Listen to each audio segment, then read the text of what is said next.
So I love the concept of this show. Can you kind of break it down so people can understand when they're first hearing about what the show is?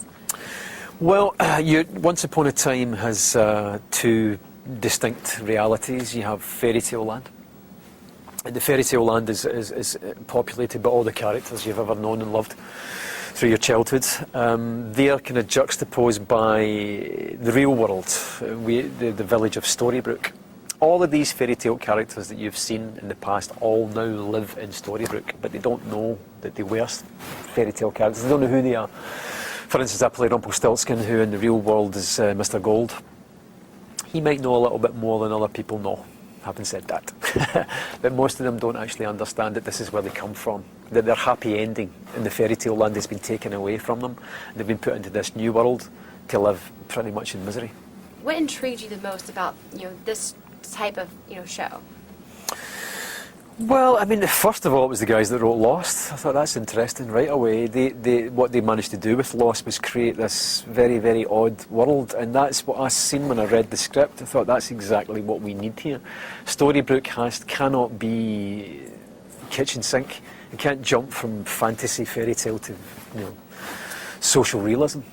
And it wasn't, so when I read the script I could see that it was pretty much off balance, Storybrooke. Everything was slightly off like that, and I thought, well, that's great. That means that the stuff that we're doing in the fairy tale land can go as far as we want, because it's not such a big clash when it gets to the other end. So that was the biggest thing for me. I thought, how is this going to work between fairyland and Storybrooke? And I thought, this is going to work extremely well. Strangely enough, Rumpelstiltskin was probably the first thing I ever seen. And that sounds very strange. I was about 6 years old at the time, I think, in Glasgow, and this travelling theatre group came around, and they did a version of Rumpelstiltskin, and I always remember this character. I didn't know that at that time, this name, Rumpelstiltskin. Even the name itself was fascinating to me. And I was absolutely taken by this character. The guy who played Rumpelstiltskin was a small guy, a bit like me, he's a wee guy as well.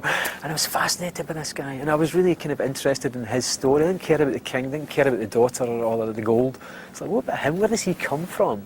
I knew he wasn't real at 6, but I'm thinking, where's the real one? Maybe there is a real one somewhere. So Rumpelstiltskin, in actual fact, was one of the earliest characters for me. I think it's interesting for people to kind of see their childhood characters in this new light and kind of learn the lessons that you're supposed to learn from your storybook. Yes. Well, that's what they're about, aren't they? I mean, all these fairy tale stories are, at their essence, they're cautionary tales, that were told. Very popular in the Victorian era. I mean, we don't tell them so much nowadays to our children, which I think is a shame, because if you take something like, for instance, Hansel and Gretel, it's a great cautionary tale. Don't take candy from strangers, don't go to their home. That in itself is enough to make you think twice about that, So all these, I think this is what these stories do for us. They tap back into a psyche of our childhood, and we feel safe in there.